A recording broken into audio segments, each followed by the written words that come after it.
Hello everybody. So my presentation will be about a specific domain in robotics, which is about analyzing parallel robots in particular. And I will present a Maple package that I developed to help robotic researcher to design mechanical robots. So yes. So first I will present a bit this area about mechanical design. Then I will explain what are singular configurations of robots. And I will show how Maple can help to compute and represent those singularities. And if I have time, I will speak a bit about also cuspidal configurations. So first, what are we talking about? So we are talking about mechanisms, or sometimes robots we call them, or here they are, you can see them as a platform attached to the ground with legs, right? So here I just show 4 examples of mechanisms. Mostly when you have such a mechanism, first thing you do is you model it. You write the equation that represents these mechanisms. And when you model these mechanisms, you have several kinds of variables. First, you have the joint variable. So the joint variable, you can think of them as the variable actuated by motors. So in this example, you have to think of this as 2 fixed bars, and the length of those bars can change.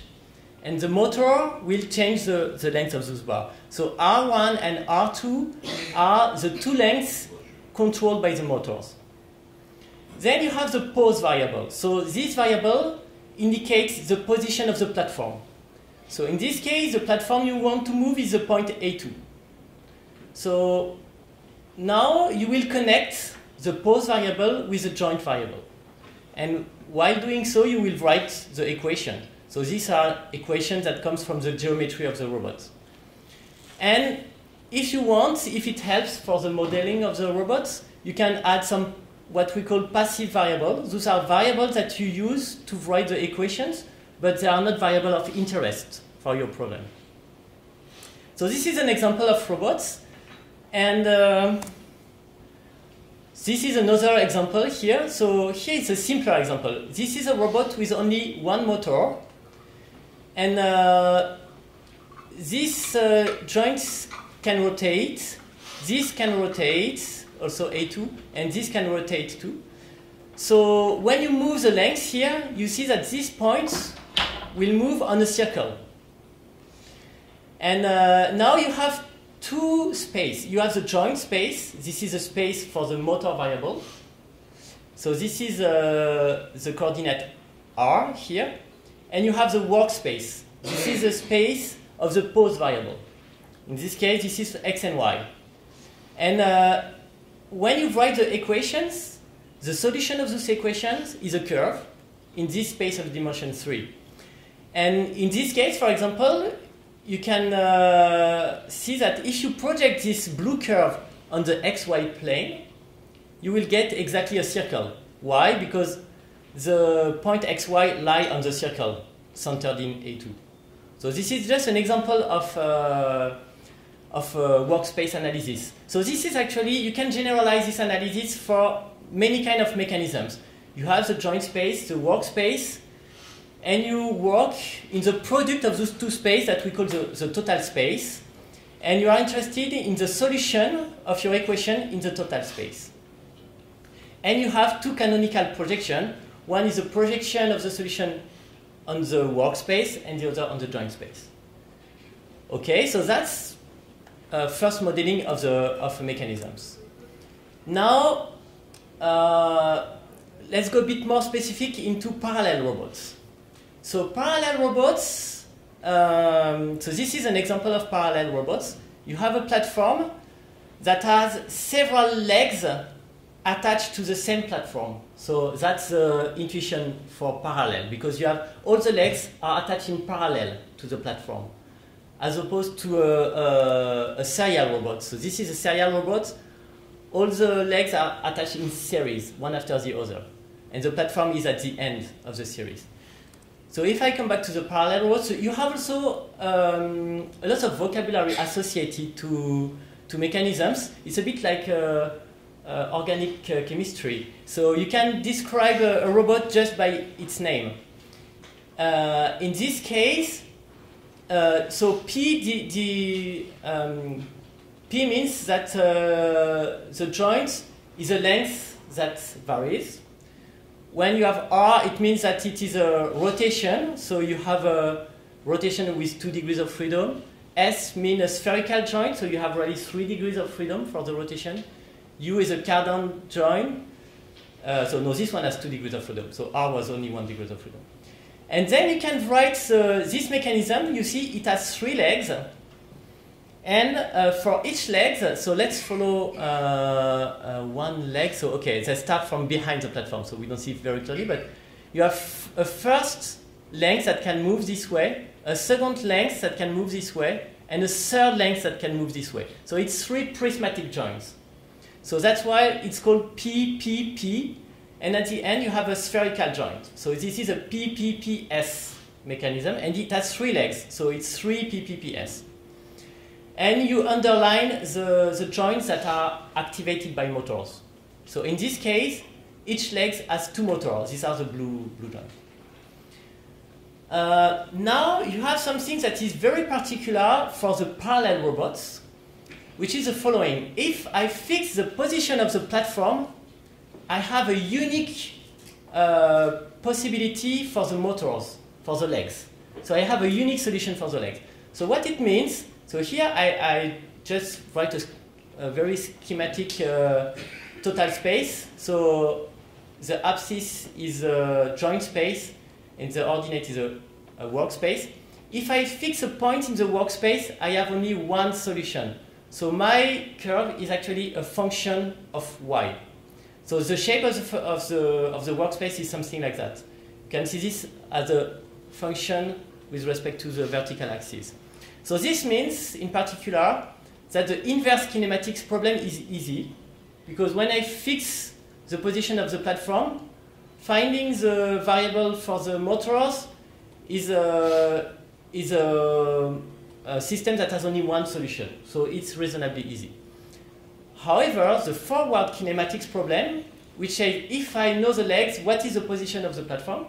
This one is more difficult, because if I fix the position of the joints, I have, for example, here I will have 1, 2, 3, 4 possible configurations. And moreover, what can happen is that, of course, 2 solutions can cross. That happens if I move the variable of the motor on this direction. Let's say that my manipulator is here on the curve. If I move here, at some point, I will reach a boundary. And if I go further, I have no solution to my system of equation.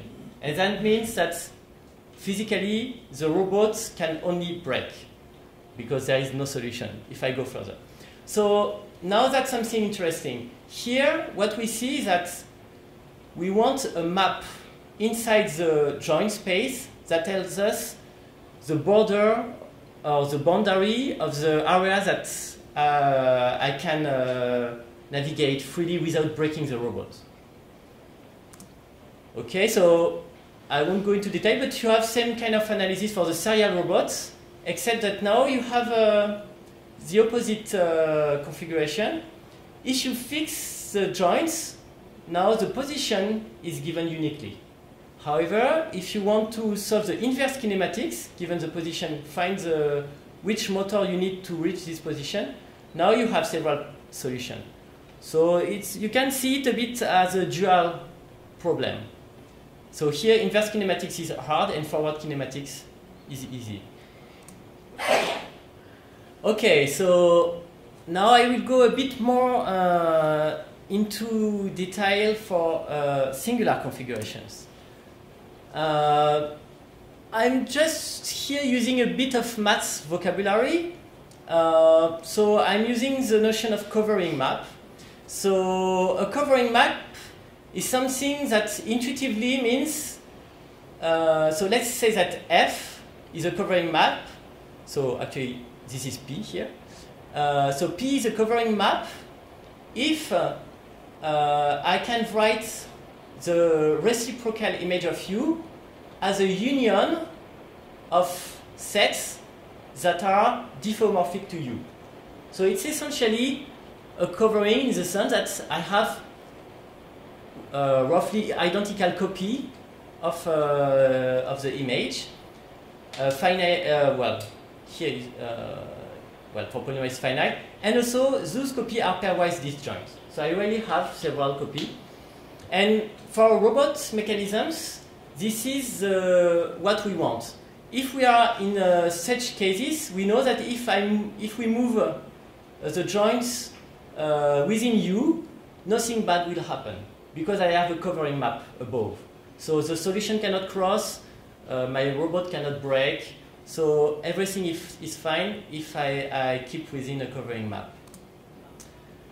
And now I have directly what is, let's say, in the generic case roughly, the boundary of this covering map is the critical values. So what is a critical value? So I still look at my map P. So inside the disk, I have a covering map. I have the two open disks that do a covering map.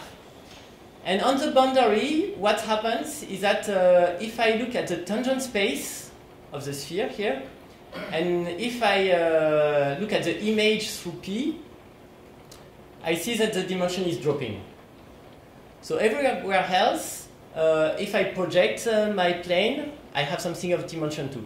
But on the equator, I will get something of dimension 1. So I have the dimension dropping. So this is a critical point. So this is mathematical notion for critical points. And in robotics, so they have a bit different vocabulary. So that's so in robotics they call that singularity. But this is a singularity of the mechanisms. Why? Because if you touch these points, you are in a bad situation. Mostly, if you go further, you will break the robot. So this is what they call singular. And okay, so and what we can do when we have a variety. So this is the solution in the total space. For example, for the serial robots, so I know that it has always one solution for the forward kinematics problem. So this one, nothing very interesting happens. If I look in the joint space, everything will be fine. I can move in the joint space, I won't have any problem. However, if I want to look at the inverse kinematics problem, so I look at what happened in the workspace, and now I will want to subdivide this space in so here in subinterval, such that I have a covering map over each interval. So this is what we do, and to do that we compute the critical value of the projection. Okay, so that's the theoretical part, and we have the same analysis for parallel robots, except that now what is interesting or what is dangerous is on the joint space. Okay, so yes, so well, this is a summary of what I say. So if I am in an interval where I have a covering space, my system is zero-dimensional, meaning it has finite number of solutions. So everything is fine, and if I am at a point that is a critical value, now I might have problems. So either two solutions will cross, or I will have a singular solution. Okay, so now how to compute this singular value? So F is my system, and the way, so this is now the more robotic formalism. The way they see it is that, well, we know that the solution of F satisfied F equals 0.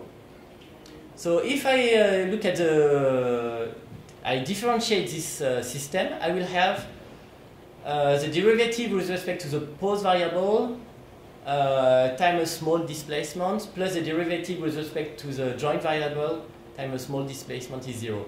And what we have is that the serial singularities are exactly the solution of f equals 0 and the Jacobian associated to the joint variable which drops ranks. So this is how the system that encodes the serial singularities. And now for the parallel singularities, it's again the dual problem. So it is f equals 0 and the determinant of the derivative with respect to the pose variable.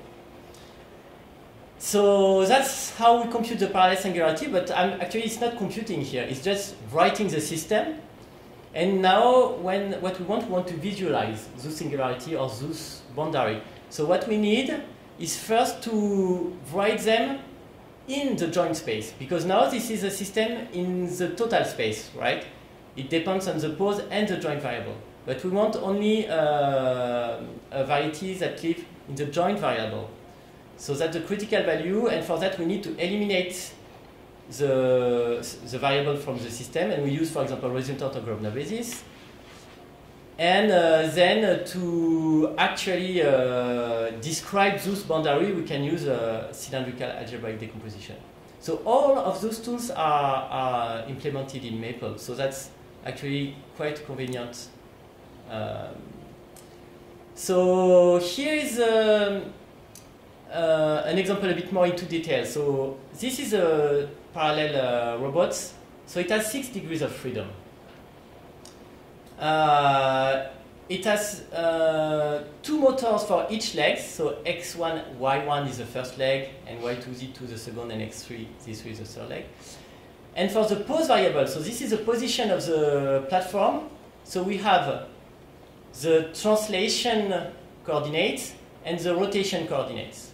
So that's why you have 6 degrees of freedom. And actually, we are able to compute the. So these are the singularity in the joint space. And as you can see, I just show 3 variables. And this is a particularity of this mechanism, is that you can decouple the variables so that the computation is simpler. I won't go too much into detail. And then you have some, just to give a bit of the big picture here. So we want to help researcher in mechanism design. And the idea is that they have some constraint. For example, they want a big workspace with no singularity inside this workspace. So, and what they control is the design variables. For example, they want to know where should I put my points or what is the shape of this platform that will satisfy my constraints. So that's what they want, let's say from a very end user point of view. So here what we offer is more a tool that say, okay, you will give me the a specific mechanisms, and I will show you quickly what it looks like. Does it have singularities? What is the size of this workspace, or where does the workspace live? So this is a tool to help by interacting directly instead of building the robot, making it move, seeing if it breaks, and then building again another robot. So this is really to help in the simulation process. Okay, so I will show a bit of a demo. And yes, so the software is called Siropa. So you can, and this is if you want to create a manipulator from scratch, so you can do it. So you have this function where you input the equation. What are the pose variable? What are the articular, the joint variable? What are the passive variable? You can even say that some fixed parameter of the robot have are generic, so that you can specify them with different value afterwards if you want. And these are some information to draw the robot.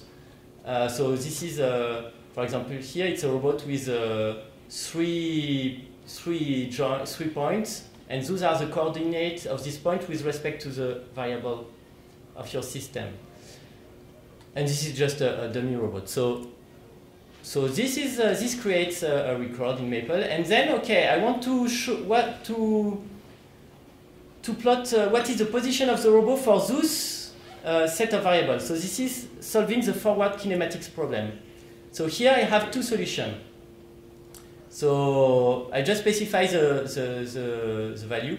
Now if I just want to see one solution, so the first one, for example, that would be this one, or I can look at the second one only. And by default it will show all of them with different color to help distinguish them. Then you can automatically compute the parallel singularities of this robot. So this will give you the equation in the joint space. So these are the equations in the joint space. Now, no, in the total space, sorry. Now I can project them in the joint space. And I can also compute the serial singularity and project them in the joint space as well. And then you can plot the workspace. For example, I want to see the... so now this is computing the parallel singularity. It is projecting them in the joint space, and then it is computing a CED to have a plot, accurate plot. So this one has actually simple shape. Well, this is just a dummy robot to show how it works with simple equations that fits easily on the screen. So you can also decompose them to see. So what it tells here, it tells me, so this is the partition of the joint space, but I want a bit more. I want to know what is the number of solutions. So for each cells, it tells me that everything is fine. So for example, so let's look at the decomposition here. Okay, so that what tells me here is that here I have no solution.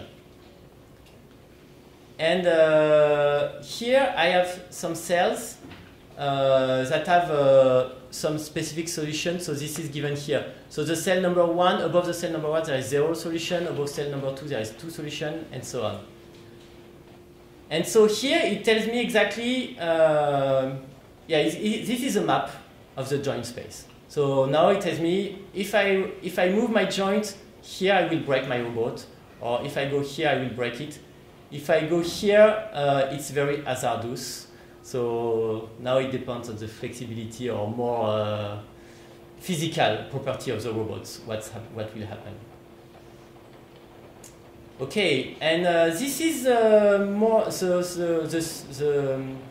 3D robots I just showed you. So this one is directly inside the library. So in the library, there is a set of predefined mechanisms. So some standard mechanisms. So here I can directly call it. And so here I have all the solutions associated to these legs. So it's again solving the forward kinematic problem. So here I will show them independently so that we see them more clearly. So these are the 8 solutions for a specific set of legs. So 5, 6, 7, 8, yes. So this is already quite convenient to, and you can use it. You have the animate function of Maple, so you can use that also to have a small simulated movie of your mechanism if you want to see what's happening. And then, okay, so we can compute the system that defines the parallel singularities. And here I do, so this is very specific to these robots. So this is what we present in the paper. There is a change of variable that makes the system easy to decouple. So now the equation will become, depend only on 3 variables instead of 6. So that's very convenient change of variable. So if you discuss with robotic people, they have this intuition about, oh, you should use the center of mass of this triangle for the coordinate. It will have nicer equations or stuff like that. So here you can change it by hand.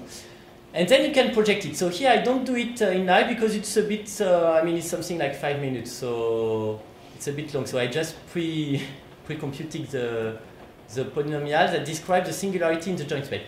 It's not that big. It's just that the system here, maybe I should show the equation because that's a specificity of this library, that it handles trigonometric equations. So this is the equation that defines the solution of the robot. So when I do projection, I use Grobner basis, but before that, I need to do a change of coordinates to reduce the problem to an algebraic problem. Okay, so that's why it's a bit, and it has quite a bunch of variables, so it's a Grobner basis, so that's why it's, even if the result is small and nice, well, I find it small and nice, the system is quite complicated. And then, well, you can plot it using, for example, implicit 3D, implicit plot 3D. Oh, I didn't load it. Okay. Yes, and here you have the, so this is the joint space. So you can have a higher resolution if you want something like that, but that will be longer to compute.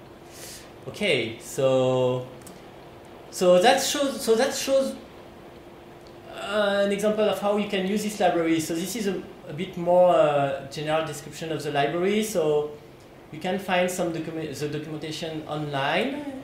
So this is a bit more technical description of the library. Mostly it helps you to compute singularities of mechanisms, also cuspidal positions, and decomposition of the workspace. So this is how it is, well, the library is partitioned in 4 packages. So you have modeling, so function that helps to create the manipulator or that has already pre-made manipulators. Function to analyze, to plot, and yes, and the database. So yes, so create manipulator is a function I just show you, so you can use it with your own equations, and it will, and then you can use all the functions of the library. And you can compute singular, serial singularity, parallel, cuspidal points, and cell decomposition. So you have already cell decomposition in Maple. This one is a wrapper that handles trigonometric expression. So it will mostly do the change of coordinates from trigonometric to polynomial, and polynomial back to trigonometric when you want to plot. And yeah, so, and most of these functions use Maple engine for Grobner basis, for discriminant variety, for cylindrical algebraic decomposition. And yeah, so then you can plot the workspace and especially describe how many possible configurations of your mechanism are associated to each part of your workspace. And this is yeah, so the database of pre-made, pre-designed, pre-modeled mechanisms. And you have also algebraic tool part that handle trigonometric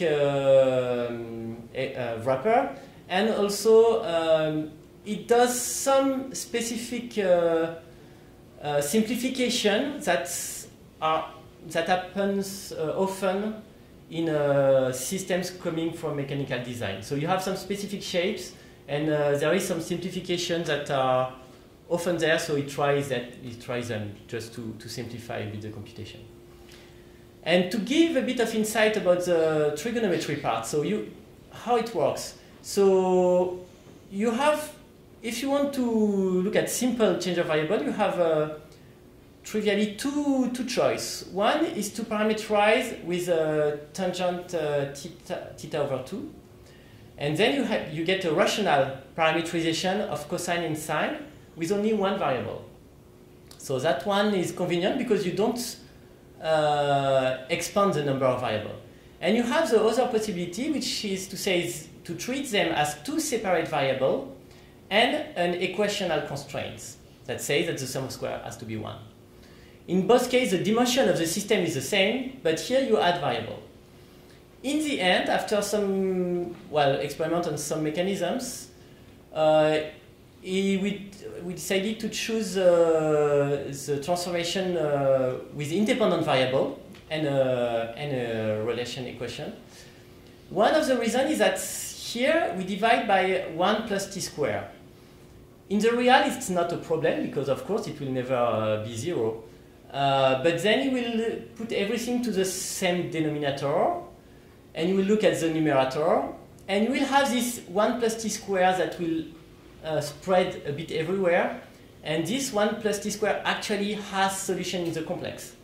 So it adds some variety in the complex, and when you want to compute singularities, or it eventually makes computation longer for some system actually that we tried than using this change of variable.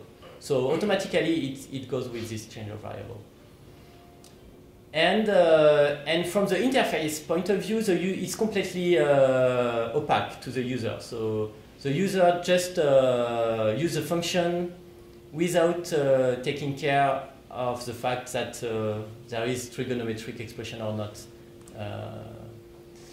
Okay, so I will go very quickly through. So cuspidal configuration is a specific configuration of interest to the robotic people. I will just show this picture because it explains what's happening. The point is that you have your mechanism, so X is a workspace, R1, R2 is a joint space. So you move your joints and you want the mechanism to go from this point to this point. And this is a very specific configuration, and you see that you can go through here to this point without breaking your robot. Of course, if you go there, you will break it. And this is possible because you have what they call the cuspidal point. So this is the point exactly at the junction. It is where the three sheets converge. So you can see that as a triple point. So these points are of interest to the robotic people because it means that if you have some cuspidal points, you can see that as a stair in a building. So you can move, you can reach a bigger workspace. You are not restricted to this lower interval. You can reach the upper interval without crossing any singularity or without dismantling your robots. So it is a property. So they look at the number of cuspidal points. Okay, I won't have time for the demo for that one. Thank you.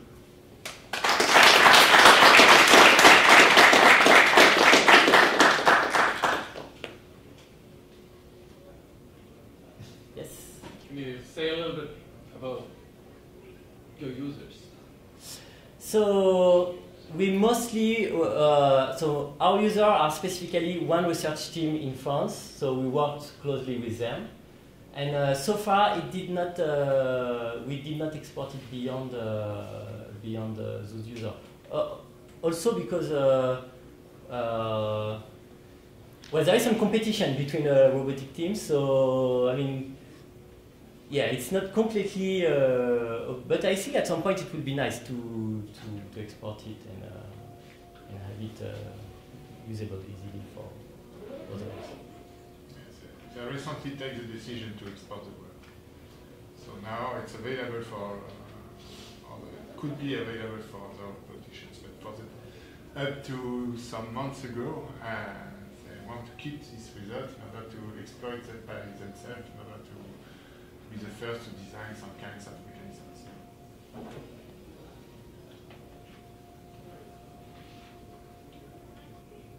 Yes. You showed implicit and parametric equations and conversions between the two forms, right? I mostly use implicit equations. Yeah. So you don't need to use, let's say, algorithms for parameterization or for implicitization, because there are several available. So in this package, we don't use them. It might be useful for drawing, for example, at the end, because because we want accurate drawing, and the equations have quite high degrees, so it might help to have them in a parameterized form to have a smoother drawing, for example. If you have Maple, you need to pay for these things, sir. It's a brand new thing that is included in Maple. No, it's not included in Maple, but this package, so as we say, we have not decided yet how we distribute it. For now, it's not available for the public. It's not available. So you can characterize that as infinite price. But the point would be to make it available for free. Well, I mean, it's not, but yeah, that would be the idea, I mean, so far. Anyway, there is a companion service with the package. Not so easy to be created by yourself. Yeah.